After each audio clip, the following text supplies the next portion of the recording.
just some basic warm-up stuff. Okay. So, what's the point of a warm-up? Why do we do it? It's to kind of, first off, to get you like more comfortable playing the instrument, and then another part's kind of like to establish a sound. Sure. Later on. Sure. Yeah. You know, you want your warm-up to be as beautiful as possible. Obviously, you know, every note should be $1 million. Even when you're doing your warm-up, it's all about establishing that sound. Okay. Another reason we do a warm-up is because I mean, just like athletes, you know, your embouchure and your lips, it's all muscle related. So if we jump right into rep, you know, we're gonna deal with some issues. You know, when athletes go and warm up, you know, they don't, you know, start by running off and doing like 20-mile sprints or anything like that. That's ridiculous. Yeah. You know, they stretch. You know, our warm-ups are basically our stretches. So, let's go ahead and just do some. I do long tones kind of interestingly. So when we're talking about sound, we've got articulation, but I want you to try something for me. So when I play my long tones, okay, I real gently, I'll breathe in and then I'll breathe out the air, but while I'm doing that, I'm focusing on coming in very, very easily on the fundamental note. So we'll use C. So without articulation,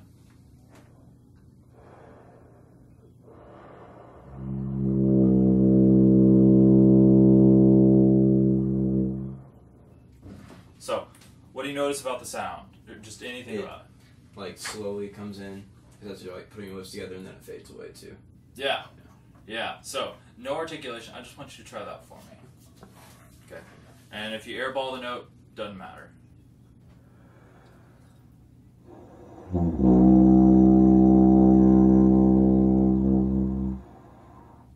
right. Let's see. Just try that again for me.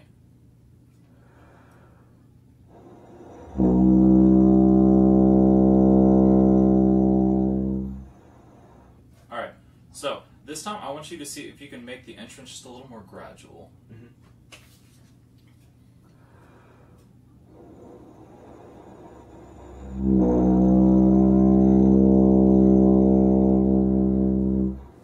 Better, right? Mm-hmm. Yeah. So now let's see if we can just come in on the fundamental note and not have just as many pitch issues. Listen one more time.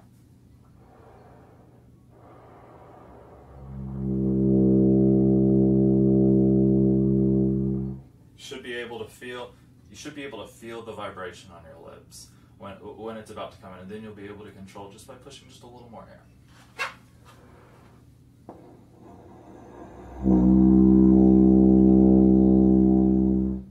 Yeah, try again.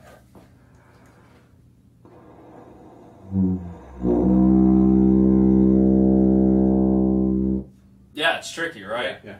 Okay.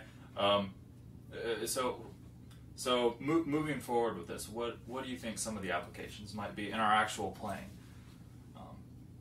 Like, what's the point of this exercise?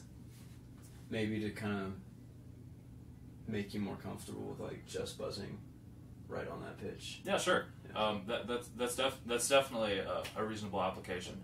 I think the thing that I relate this to our playing most is when we're playing, a lot of us have a tendency to rely on the tongue or the articulation to start the note. Mm-hmm.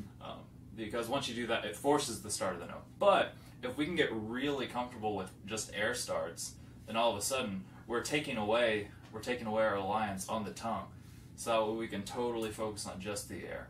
And so when I do this in my warm up, I'll do it 1,000,000 times on the fundamental, or however many times we do it. And then once I'm comfortable with that, then I'll just work my way out in both extremes. So after I'm done with that, I'll go to B natural, and I'll do it on B natural. And then once I'm comfortable with that, I'll go to D flat. So it really gives you a sense of where each of the notes responds on the instrument. So that way you get really comfortable with that. Mm-hmm. Does that make sense? Yeah. All right. So let's do some Bordoni. All right. Just play a little bit for me.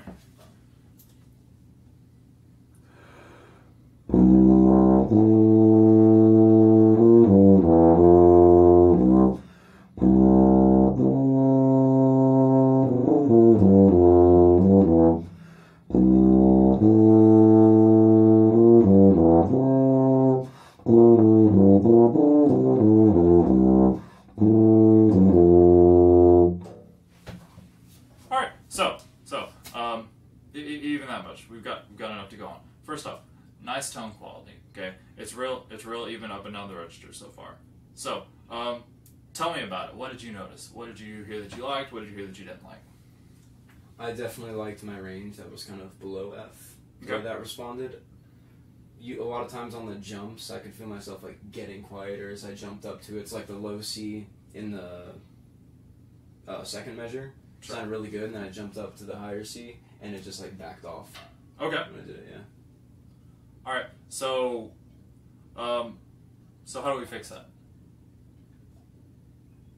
It's okay. Honestly, I just kind of think like being like more confident about it as I go up to it, just pushing right into it, I guess. Sure. Yeah. So, why don't you just try it? Just try the first two measures for me. First phrase.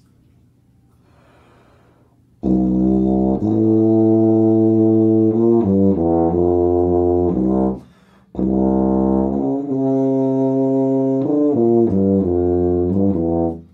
right.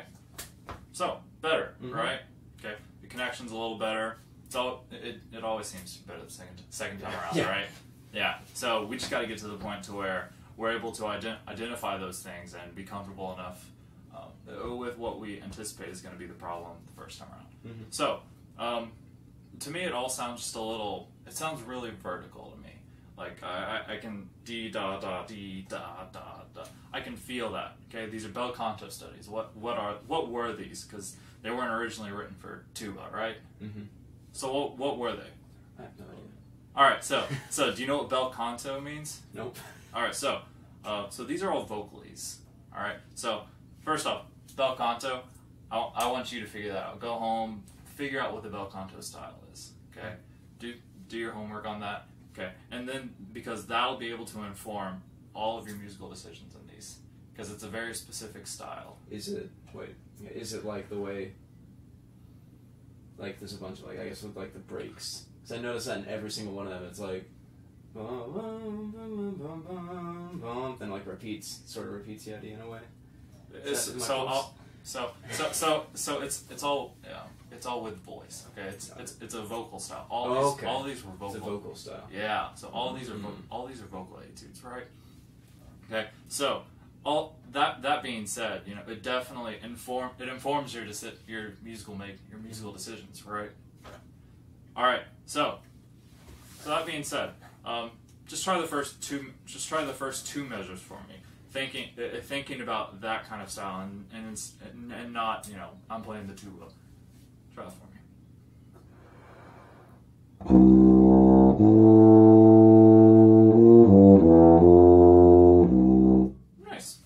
Nice. Okay. It already has more of like a horizontal flow. Mm-hmm. Like okay, so in those first two phrases, where is it leading to? In the first two measures, where's the music going?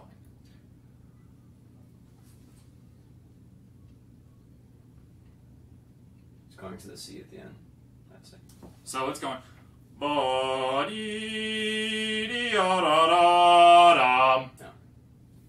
Where's it going? Wait. Well, sing it for me. Da da da da da da. So where was the peak of that phrase? Right after the half note, so the triplets. What note specifically? The B flat. Okay, play it like that. Convince me that that's what you're doing.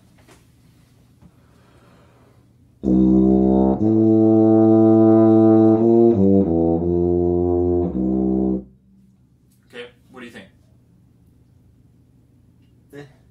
You want to try something different? Yeah. All right. So where's the peak of the phrase? Say the F after the triplets. Try it.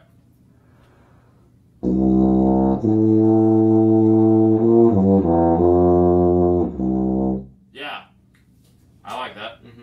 All right, and then what happens when you get to the peak of the phrase? You start to back off a little bit. Yeah, I mean it's the crescendo decrescendo thing, right?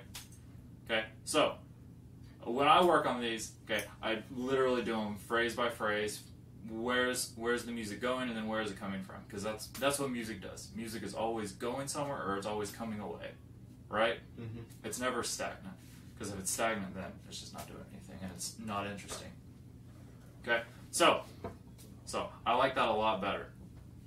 So there are just a few things in here that we can kind of clean up. What's kind of like the least polished thing? Those, you know, Just I'd say the jumps. It's like the C to the G right at the beginning. Yeah, the first two notes, right? So how do we fix that?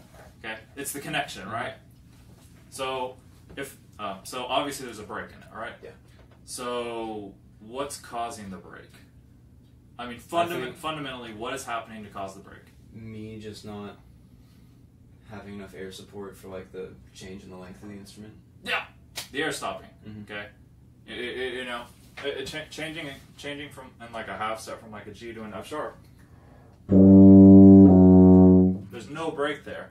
Okay, but for whatever reason, okay, whenever we have to ascend, okay, there's just like this mental block. So really think about, you know, blowing from C A. Try it for me.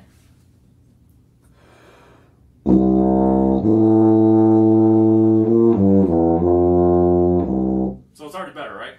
Okay. Do you know how to flutter tongue?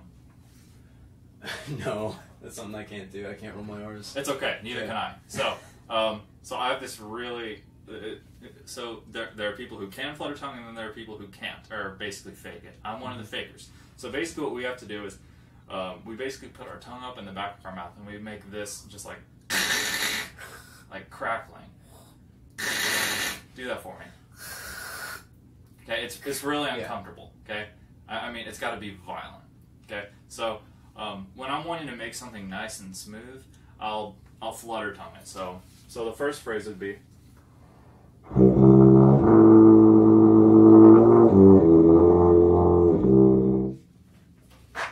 Okay, try it for me. Just try it for me.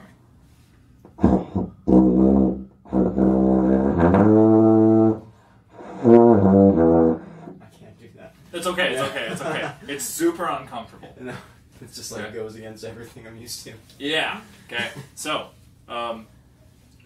when people are rolling their R's, or when we do that, and that's something that you can, and this is something that you can work on. It's a little tool that I like to keep in my tool bag. When you do that, what are you having to do in order to produce that sound?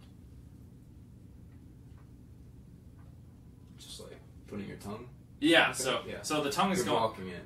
Yeah. So you're blocking it, right? Mm-hmm. Okay. So what does that mean? The air has to do. Has to like push around it, I guess. Or you gotta use so much more of it. Yeah. Okay, I think of it like, you know, a baseball player using a donut on their bat. Okay. Yeah. And then they take it off. Yeah. Yeah, and then they take it off, and it's like way easier to swing, right? So if I'm doing that, if I'm doing that while playing, that way when I take that off, and then I just go on and play it normally.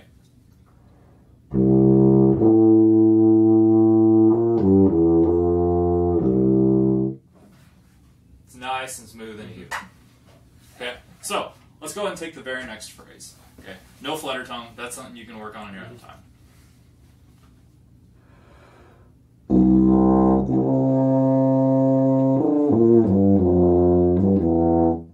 All right, so Same problems. same problems, Yeah. right? Mm-hmm. Okay, so anticipate those problems. Okay, you know the octave slur is going to be tricky, so blow through it.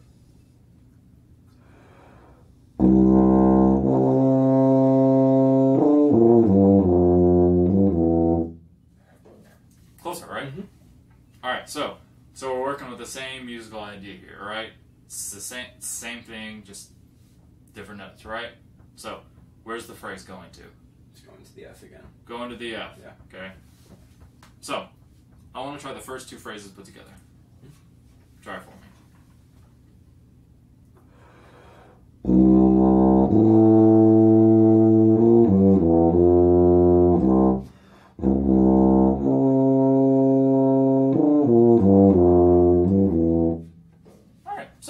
So overall, the fundamental sound is very consistent, right? Mm-hmm. What's something that could be better? I think I just kind of played it and like completely forgot the point of phrasing. Yeah. Anyway, So phrasing can be better. The thing that really jumps out at me is the way you're ending the phrases. They're very be okay, be I think of these, again, these are all vocal pieces. You wouldn't hear a vocalist go, Maria, and just cut it off. Like, that's ridiculous. Think up releases. Just try it for me. Just the very first one, the first two measures.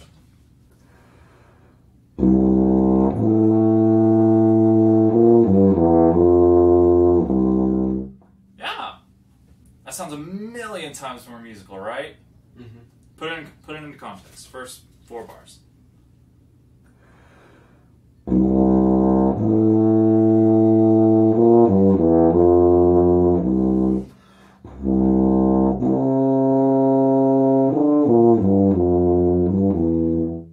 Yeah.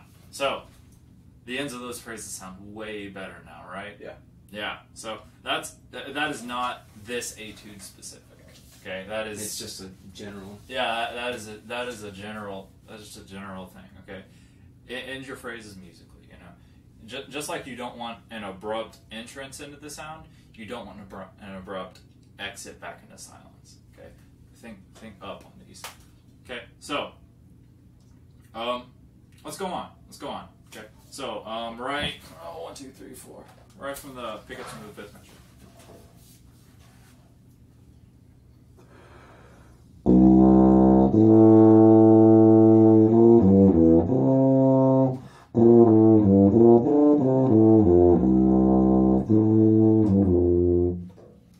Alright, so we've got a few things to work on right there. So, what I've noticed, so we have this body. We've got that idea 3 times so far, right? Okay, so if we were vocalists, okay, and we went da dee ba da da dee like, yeah, so we've identified where the phrase is going, but what is the half note doing? It's just kind of sitting there. It's just sitting there right now. Okay, so we know the phrase is going somewhere, so let's not let the half note just sit right there. Okay, so right now our dynamic might be just a little heavy for what this is. So think lullaby. Okay, so just try that. Okay, try and back off the dynamic just a little bit, so that way you can just move the sound of the half note to the triplet.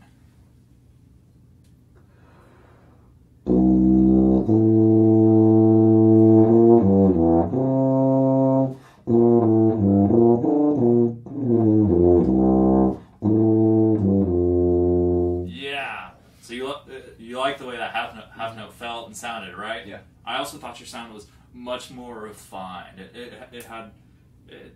It just had so much more depth to it as opposed to just this body. It was really nice and in the pocket.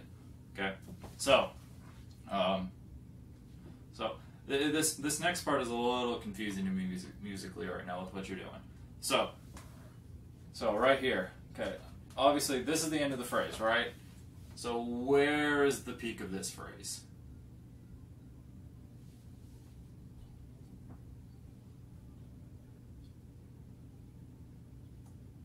I'd say in the low C. Low C? Mm-hmm. Try it. Do you want me to start? Yeah. I guess, yeah.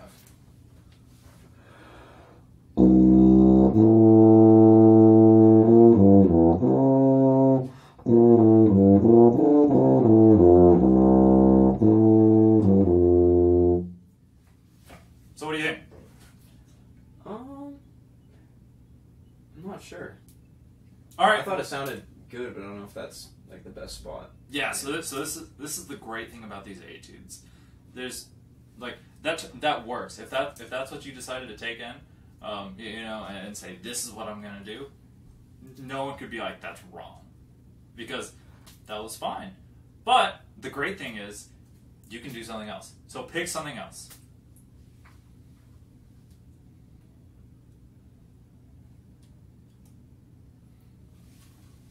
Do you want me to tell you to just like do it? Just do it. Just do it, and I'll see if I can identify through what you were doing.